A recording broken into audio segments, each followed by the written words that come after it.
चला. काय मॅक, किती वेळ सॉरी सॉरी मॅडम सॉरी. मला पण भूक लागली यार. थांबले होते माहिती तुझ्यासाठी. हे घे. माझ्यासाठी थांबलात मॅडम? मग ये. शपथ. काय आहे आज? काय आहे हे बघ, बोंबील फ्राय. हा मला खूप आवडतंय.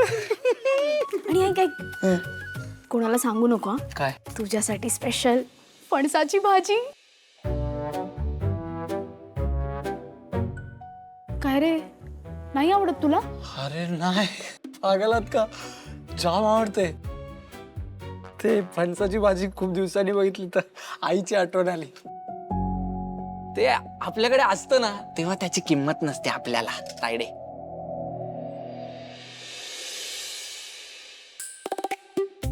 चुकून बोललो Tayde. Madam madam sorry. Madam madam sorry. ते काय, माझी बहीण आहे ना गावाला, तर तिला मी तायडे बोलतो. आणि मग आता तो घराचा गावाचा विषय निघाला ना, मग चुकून तुम्हाला तायडे बोललो.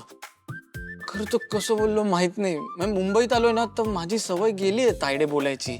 अशी कशी सवय गेली? नाही, ते आता ती नाही ना इकडे, तर मग कोणाला बोलणार तायडे?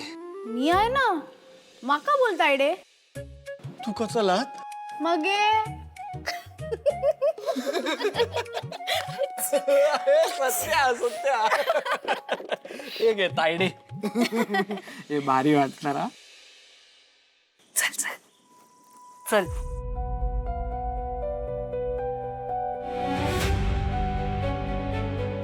ताई, असं त्यांना एकटं सोडून कसं जायचं? अशी काय करतेस तू? अगं लग्न ठरलंय त्यांचं. नवरा बायको होणार आहेत ना ते. मग जरा छान गप्पा मारू देत की एकमेकांशी. तेवढंच एकमेकांना समजून घेतील. तू पण ना. चल आता. चल.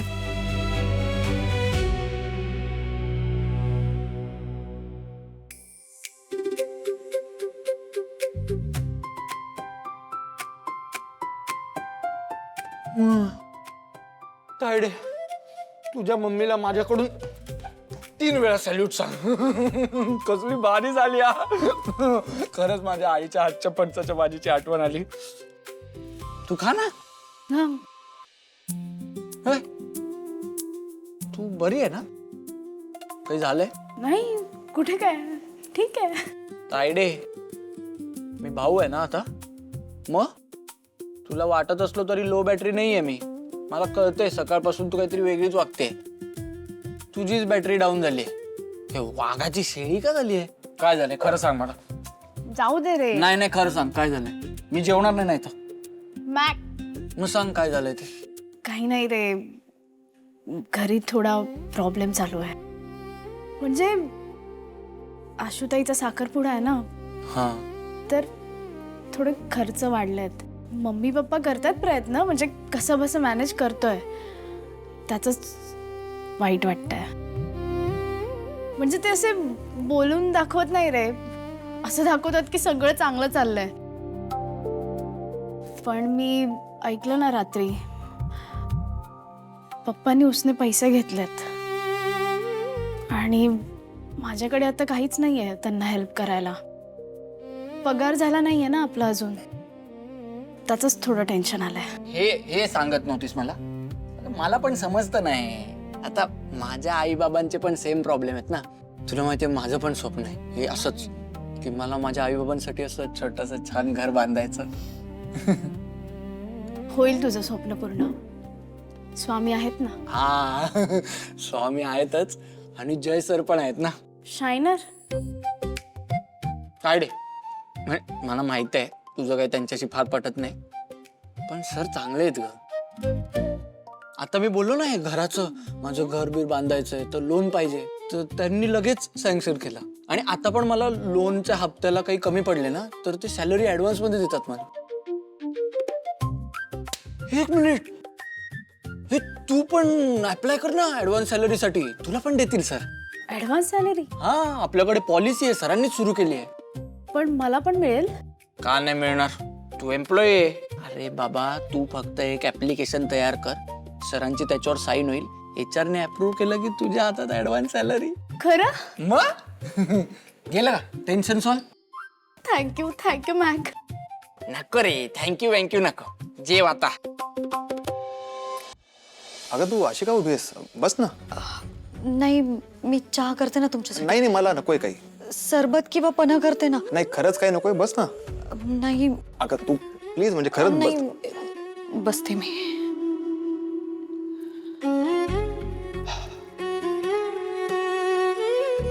असावरी तुला वाटत असेल की कालच आपण रात्री जेवायला भेटलो आणि आज मी इथे असा का?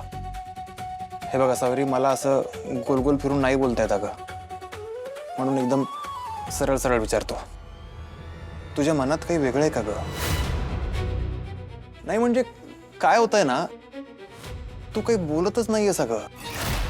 मला आधी वाटलं होतं की घरच्यांसमोर जरा ऑकवर्ड होत असेल तुला, पण काल आपण बाहेर गेलेलो तेव्हा बाहेर पण तू माझ्याशी काही बोलली नाहीस. मला काहीच कळत नाहीये. काही प्रॉब्लेम आहे का? तुला माझ्याशी लग्न करायचंय ना? काय माहित का, पण मला सतत असं वाटत राहतं की तू नाईलाजाने मला हो म्हणतेस. असं काही नाहीये ना?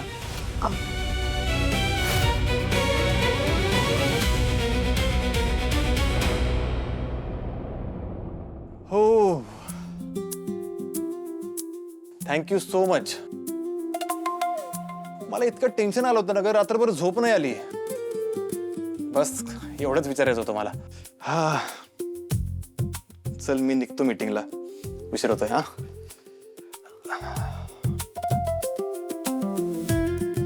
असावरी, तू कधी माझ्याशी एकदम असं मनमोकळेपणाने गप्पा मारतेस ना, याची खरंच मी खूप खूप जास्त आतुरतेने वाट बघतोय. काळजी घे.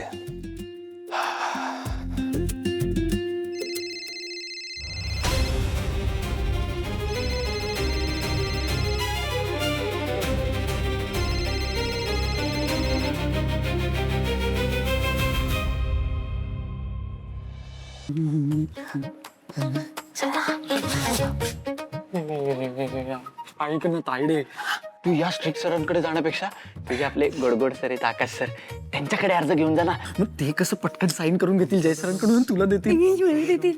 काय आहे? हाच तर प्रॉब्लेम आहे ना. आकाश दादाला जर कळलं की मी ऍडव्हान्स सॅलरीसाठी ऍप्लिकेशन देते तर तोच मला पैसे देईल ना. बेस्ट. मग काय प्रॉब्लेम आहे, करून टाक. अरे लो बॅटरी, तुझी खरंच बॅटरी लो झाली का?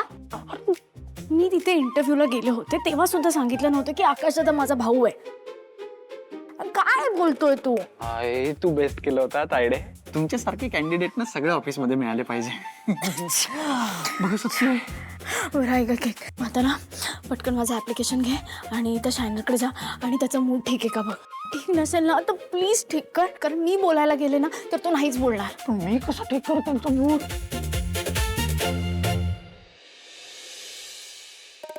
हे कॉस्मॅटिक इंडस्ट्री मधले लोक मुलींना वाटेल ते प्रोडक्ट्स विकतात आणि या मुली घेतात. हो ना, नाही तर काय. कशाला हवी प्रत्येकीला गोरी स्किन? कशाला हवेत लांब केस? हा, या मुली पण ना, यांचं लक्ष असल्याच गोष्टींकडे. स्ट्युपिड. त्यापेक्षा कामं चांगली करा, तिथे शाईन व्हा, ओन युअर जॉब्स. येस बरोबर आहे. पण यांचं लक्ष आउटर ब्युटीकडे. अख्खी कॉस्मॅटिक इंडस्ट्री चुकीच्या ब्युटी स्टँडर्ड्सवर चालू आहे, पण हे मुलींना कोण सांगणार? नाही तर काय, कोण सांगणार नाही का? काय काम आहे? हा? काय काम आहे? सर ते आपल्या एका एम्प्लॉईला ऍडव्हान्स मध्ये सॅलरी पाहिजे होती, तर आपल्याकडे तशी पॉलिसी आहे ना सर. ऍप्लिकेशन द्यायला सांग, मी साईन करीन. हा, तुम्ही साईन कराल सर? थँक्यू सर, तुम्ही किती ग्रेट आहात सर. तुम्ही एक नंबर बॉस आहात. तुमच्यासारखा बॉस सगळ्यांना मिळाला पाहिजे. होणार आहे प्रमोशन, होणार आहे. होणार प्रॉब्लेम. Thank you sir, thank you. येतो. कोणाला हवी आहे? हा? सॅलरी कोणाला हवी आहे? नाव काय आहे?